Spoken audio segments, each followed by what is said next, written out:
Hello student, today I will teach you gravitation in the physics of class 9 Hindi. Myself Saeed, teacher of the group tuition. I am going to explain today what is gravitation. We can say in Hindi गुरुत्वाकर्षण। गुरुत्वाकर्षण आपको आज पढ़ना है कि गुरुत्वाकर्षण क्या होता है चैप्टर में। जैसा कि हमने आपके सिलेबस में बताया कि आपके सिलेबस में फर्स्ट चैप्टर था मोशन एंड सेकेंड चैप्टर था force and law of motion and third chapter है वो हमारा गुरुत्वाकर्षण नियम है। और गुरुत्वाकर्षण नियम के साथ साथ आपको ऑडियो और पीडीएफ के थ्रू आपको रिवीजन भी आता रहेगा और आप रिवीजन भी करते रहिए। जैसा कि आपको पता है ना कि आपका एग्जाम होने वाले हैं रिटन में, तो गुरुत्वाकर्षण नियम हर चैप्टर है क्लास 9 का। व्हाट इज गुरुत्वाकर्षण नियम? तो मैं आपको समझाने से पहले इसके बारे में बता देता हूँ कि गुरुत्वाकर्षण नियम जो है और गुरुत्वाकर्षण जो चैप्टर है इसमें हम फोर्स के बारे में पढ़ेंगे। और जैसा कि मैं आपको बता चुका हूँ कि all forces in the universe that bye Newton. जो भी हमारे पास फोर्सेस हैं इस यूनिवर्स में वो सभी ड्रैग किसके द्वारा किए गए हैं? न्यूटन के द्वारा। और ये भी फोर्स के बारे में जब न्यूटन ने बताया था वो 1686 में बताया था। कब बताया था? 1686 में। नाउ गुरुत्वाकर्षण तो आपको मैं बताऊंगा, तो आप देखते होंगे कि जब भी किसी ऑब्जेक्ट पे हम फोर्स लगाते हैं, जैसे मान लेते हैं कि हमारे पास एक ऑब्जेक्ट है, this is a object, a force applying on the body. जब हम किसी बॉडी पे एक फोर्स अप्लाई करते हैं तो बॉडी ऑलवेज फोर्स की डायरेक्शन में मूव करती है, ठीक है। इफ इस डायरेक्शन पे फोर्स अप्लाई करते हैं तो बॉडी फोर्स की डायरेक्शन कहाँ है? Left to right. तो ऑब्जेक्ट लेफ्ट टू कहाँ जाती है? राइट टू मूव करती है।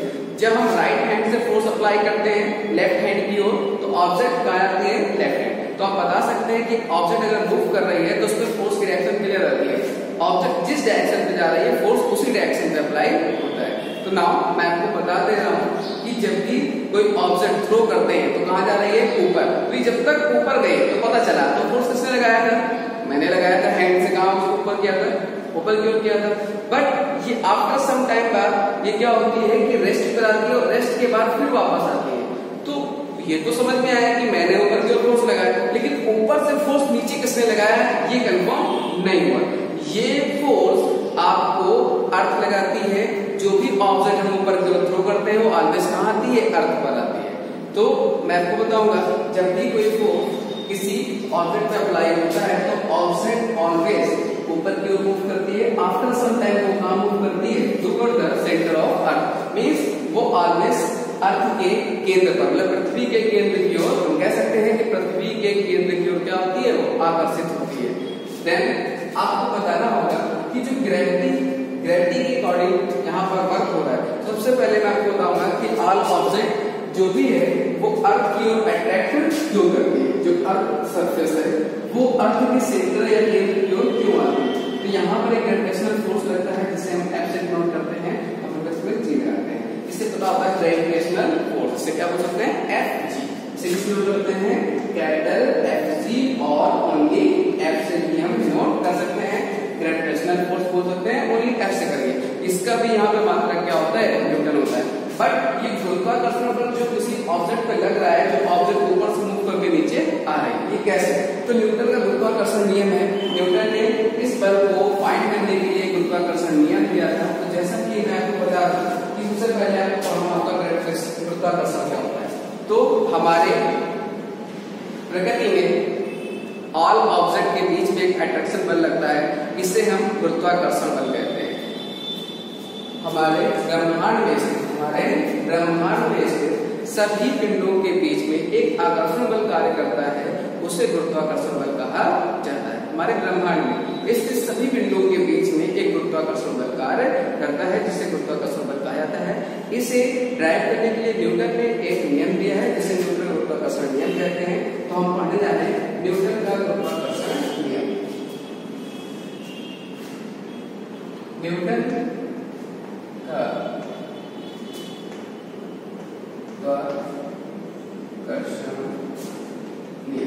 न्यूटन का गुरुत्वाकर्षण नियम, Newton's law of Newton's gravitational law, planets not gravitation. Then आपको बता दूंगा कि जो न्यूटन का गुरुत्वाकर्षण नियम है, न्यूटन का गुरुत्वाकर्षण नियम, तो law of gravitation, Newton's law of gravitation. Newton's law of gravitation क्या है? वी कंसीडर, हम मान लेते हैं कि हमारे पास दो बॉडी है, एक बॉडी हमारे पास ए है और दूसरी बॉडी हमारे पास बी है, जिनके बीच की डिस्टेंस आर है। बीच डिस्टेंस क्या है? आर। तो जैसा कि न्यूटन ने बताया कि प्रकृति में जो भी पिंड है उनके बीच में गुरुत्वाकर्षण बल कार्य करता है, वो आकर्षण होता है। और मैं आपको बता दूं, क्या हमारा गुरुत्वाकर्षण प्रतिकर्षण बल हो सकता है? नहीं, हमारा गुरुत्वाकर्षण बल सदैव आकर्षण बल होता है। कैसा होता है? आकर्षण बल। देन इसके बीच पे एक फोर्स अप्लाई होगा, ये किसने बताया? न्यूटन ने, कि प्रकृति में ब्रह्मांड में सभी पिंडों के बीच में एक आकर्षण बल लगता है, जिससे गुरुत्वाकर्षण बल कहते हैं। तो इन दो पिंडों के बीच में भी क्या लग रहा होगा? बल लग रहा होगा। तो ये बल किन बातों पर निर्भर करता है? न्यूटन ने बताया कि हमारे पास एक बॉडी ए है, दूसरी बॉडी बी है, जिसकी सेपरेट डिस्टेंस जो है वो कितनी है? इनके बीच की सेपरेट डिस्टेंस कितनी है? आर। देन हम बोल सकते हैं कि ए बॉडी के पास कैपिटल एम मास है एंड सेकेंड बॉडी बी के पास हैज मास स्मॉल एम। इसके पास मास कितना है? Small M. ए बॉडी का मास कैपिटल एम, इस बॉडी का मास स्मॉल एम। क्योंकि डिफरेंट बॉडी से डिफरेंट मास होंगे तो इनके पास हम डिफरेंट सिंबल लेते हैं। If you can take symbol m1 and m2, m1 and m2, m dash, and take this as capital M and small m. Now,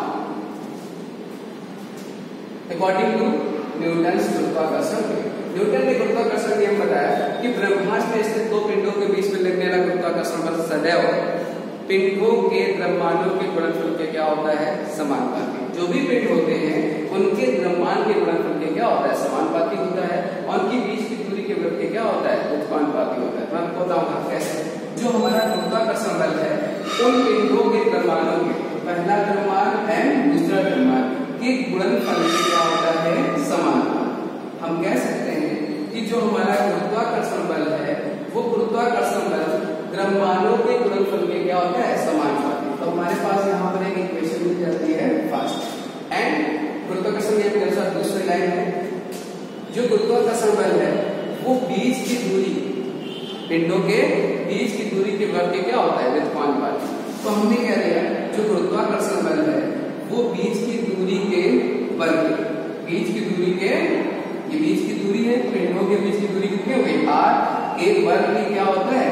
व्युत्क्रमानुपाती होता है। कौन? गुरुत्वाकर्षण बल। गुरुत्वाकर्षण बल बीच की दूरी के वर्ग के व्युत्क्रमानुपाती होता है, जिससे हम इक्वेशन सेकंड लिखते हैं। अब हम इसको सॉल्व करते हैं। तो by equation first and second, समीकरण 1 और 2 के वर्ग। समीकरण 1 और 2 के द्वारा हमें जो नेक्स्ट लाइन मिलेगी एक साथ लिख सकते हैं, F proportional capital M and M द्रव्यमानों का गुणनफल और बीच की दूरी का स्क्वायर। जब हम फिजिक्स में इस समानुपाती और इस सिंबल को हटाते हैं, प्रोपोर्शनल के सिंबल को, तो वहां पे बराबर आता है। तो हमारे पास नेक्स्ट लाइन क्या आएगी? F बराबर, और जैसे इसको हटाते हैं यहाँ पर एक कॉन्स्टेंट आता है इसके साथ, इस सिंबल को जैसे रिमूव करते हैं इसके साथ कॉन्स्टेंट यहाँ पर क्या आएगा? चैप्टर के according capital G and M upon ये है R square. Then this formula is gravitational force. ये फॉर्मूला आपको ग्रेविटेशनल फोर्स का है। अगर किसी भी दो पिंडों के बीच में गुरुत्वाकर्षण बल निकालना है तो आप इसी फॉर्मूले का यूज करेंगे, क्योंकि दो पिंडों के बीच में पहले पिंड का द्रव्यमान और दूसरे पिंड का, तो कोई भी हो सकता है, सन और मून भी हो सकता है, अर्थ और मून भी हो सकता है, हमारे दो चार्ज पार्टिकल्स भी हो सकते हैं, अर्थ और चार्ज पार्टिकल्स भी हो सकता है। तो दो पिंडों के बीच हो गया एक पहली बॉडी का और दूसरी बॉडी का मास अपॉन उनकी बीच की दूरी का square. But what is capital G? Capital G क्या है? जहां कैपिटल G एक क्या है? नियतांक है। जहां कैपिटल G एक नियतांक है जिससे हम सार्वत्रिक गुरुत्वाकर्षण नियतांक कहते हैं। क्या कहते हैं? सार्वत्रिक गुरुत्वाकर्षण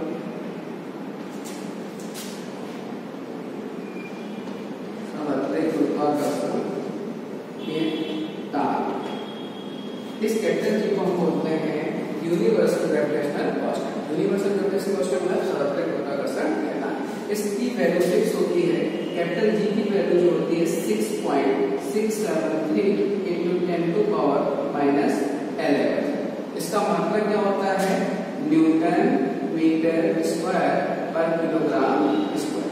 आपसे पूछ सकता है कि कैपिटल जी को क्या कहते हैं, इसका मात्रक उसकी वैल्यू लिखिए। तो आप बता सकते हैं कि कैपिटल जी को हम सर्वाधिक गुरुत्वाकर्षण स्थिरांक कहते हैं। इसकी वैल्यू 6.673 into 10⁻11 होता है।